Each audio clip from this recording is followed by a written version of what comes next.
Hello everyone and welcome back to my channel. I'm Sierra and this is Sierra the Book Addict. I hope everyone is having a fantastic day. I'm sorry about the headphones. I have a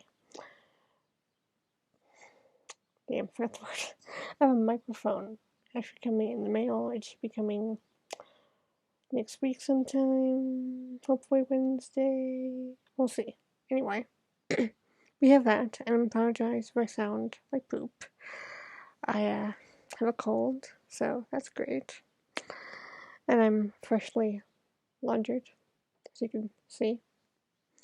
But today's video, I'm going to be doing all the books that I have DNF'd since I started my Goodreads.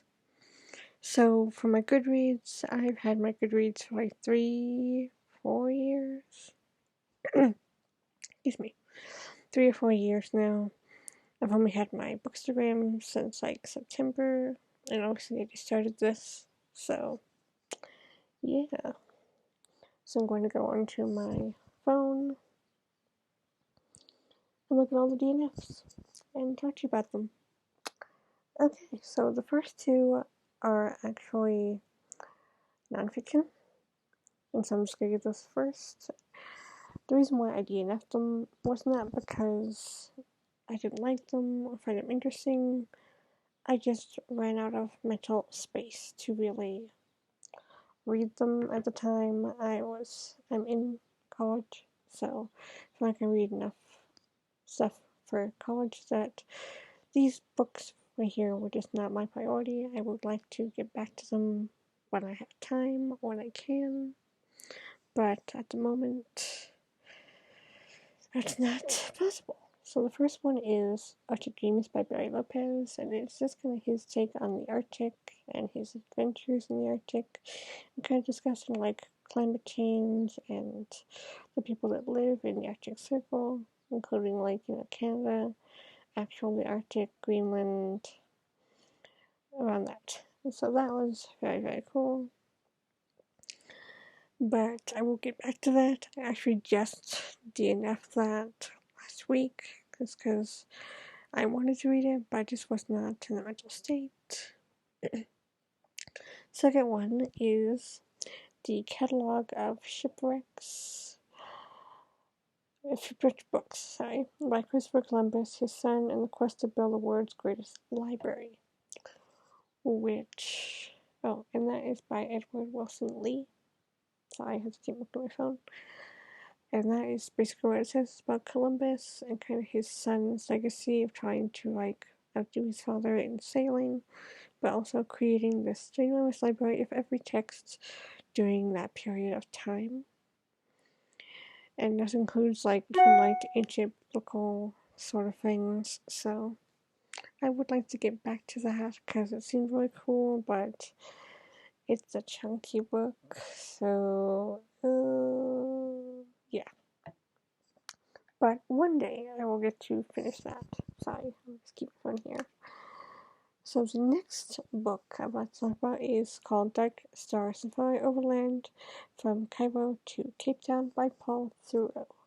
Now this I like a lot of adventure travel stories. Those are some of my favorite. But this one was like a short little novella. Actually, no, it wasn't short at all. My bad. But I don't know. I just didn't like the way he talked. I didn't like the vibe. I don't know. It just seemed like a manly sort of book. I don't like to genderize things like that, but that's kind of how I saw it as. So yeah. Now the next one is interesting because this one is Mr. Penumbra's 24-Hour Bookstore by Robin Sloan.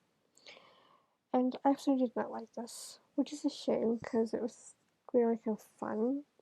But the interesting part is that I actually liked one of Robin Sloan's books this year. It was the first book I read of 2021, and I loved it. So I was kind of surprised that I made the connection for one thing, and secondly, that I didn't like it. I just felt like it was very, very slow paced, and it was just kind of odd. And in my opinion, that's a good kind of odd. I might come back to that. I don't know.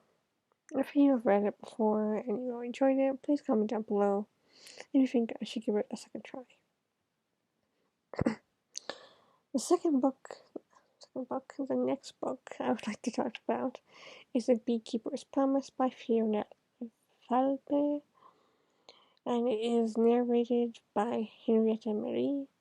I also listen to this as a audio, and this is actually part of a kind of like a series. She has like 3 books, but you can read them as standalones.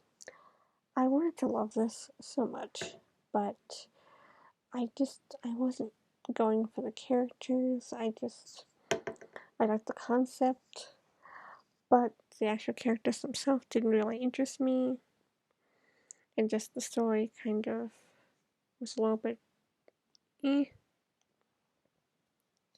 But, yeah. I know it's actually kind of a loved kind of like series type thing. So, I don't know, maybe one day I will give it another try, but as of right now, it is definitely not on my high priority list. So the next book is actually a series as well, but this one's an actual series.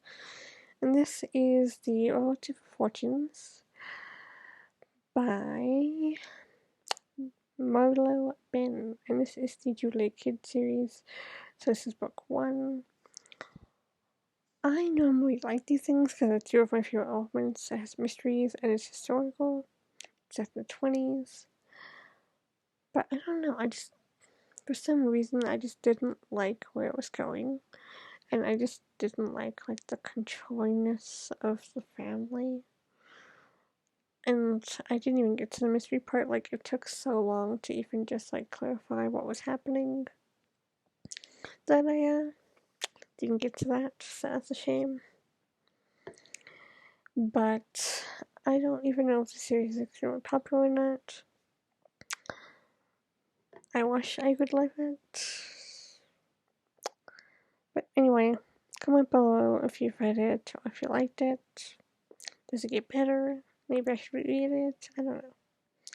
Next is The Chinchilla Farm by Judith Freeman. Now this was interestingly enough given to me as a gift by someone, but it had a lot to do with the Mormon religion, which I'm not religious, and of course I'm not.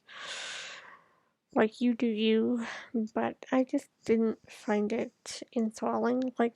The plot to it sounded interesting, but it was one of those extremely slow burn type of situations where it would take forever to even get to the actual plot. And it was basically mentioning how things all Mormon, which I didn't quite understand. So it wasn't my favorite, and I kind of gave up halfway through just because I didn't feel like it was gonna go anywhere. So yeah. The next book is The Secret History of Riches by Louisa Morgan. I actually tried reading this last month, and I liked the concept. It was really cool, but I felt like it took so long to get through each generation. I felt like once they got to the point of each generation's problem, issue, whatever, I felt like it was too much. I had already gotten to the 3rd generation, and I was like, I am so tired of reading about it because it just kept going and going and going, and it took maybe 7 to 10 chapters for each generation, which I think could have summed up in 5 each. And there was 3 more generations to go, so I just kind of DNF'd it. I wish I could have finished it, but so be it. The next book is the entire collection of Anne of Green Gables by Ellen Montgomery. I was reading this for my book club, and I didn't like it. Each book, I don't know. I think, in my mind, personally, I always think of the TV adaptation that they had in the 90s when I was growing up, and that's kind of where my mind goes, and so that always will stay in my heart. So, yeah, the books were not my favorite. I'm kind of sad about it because I was actually considering buying the collection, but why would I buy it if I don't like it? So the next book that I'm going to be talking about is The Immortalists by Chloe Benjamin. Now, I know this book is extremely well loved. It has a very unique concept. But yeah, no, I just didn't like it. I felt like it was cheated because I did feel like the plot to the actual story was not what I was expecting it to be after reading the synopsis. And so having to kind of go through these extremely sad characters that really had to just go through all these situations, and instead of, I don't know, it didn't fit the plot that I thought it was going to be, and so I wasn't enjoying it. But once again, if you've read it, please comment down below if you enjoyed it, and if I should maybe give it a second chance, because maybe I just wasn't in the right headspace, I don't know. But I wanted to love it. The next book is The Last Reliquin, something like that way. I actually won it in a Goodreads giveaway. And like The Immortalists, it was not what I was expecting, and so like the plot was very fast paced, but I felt like nothing happened. Like I felt like a few things would happen, and then it would boom, next scene, boom, next scene, boom, and I just felt like it was kind of just didn't go anywhere. And I didn't like the main character. I thought he was just average. I don't know. So, I mean, I would have expected, I think it would make a great movie, but I definitely don't think the book is for me personally, which is a shame. The second to last book is H is for Huck by Helena Mcdonald, and I know she just came out with a second installment to this book, which has been like 20 years or something since this book. I like stories about animals and things like that, but this had a lot of like, I felt like she was so depressed that I know that's not nice, but, and her headspace was off, so the story was very kind of low-key, very long, very kind of like small baby steps. Just kind of going through like her depression and her father's death and trying to rekindle her love for these hawks. Wasn't my cup of tea. This was also a gift, but I don't have it anymore because it just didn't give me what I needed to keep my attention. And the last book on this DNF list is The Girl Who Came Home by Hazel Gaylor, and this is a story about the Titanic, about this young Irish girl that goes to the Titanic and supposedly is going to America. Well, we all know what happens to the Titanic, it sinks. Like I said, I love like boats, and I find Titanic fascinating. This was not fascinating. This was boring. And I hate that I said this, but it was just boring. It took so long for it to even get to the part of the Titanic leaving. So I was like, I can't do this. So, it's not necessarily me, it's usually just the book plot itself. It might be changing, or it's just very slow. And, yeah, so I guess I like high stakes plots, and I guess I like more faster plots. But I do like a slow plot as well. It just depends on my mood. I'm a very big mood reader. So if you like this, please give this a thumbs up. And to comment below which books you think I should retry, like the 3 I mentioned in this video. And I hope you all have a great day, and I will see you again really soon with a new microphone and a less scratchy voice. Bye!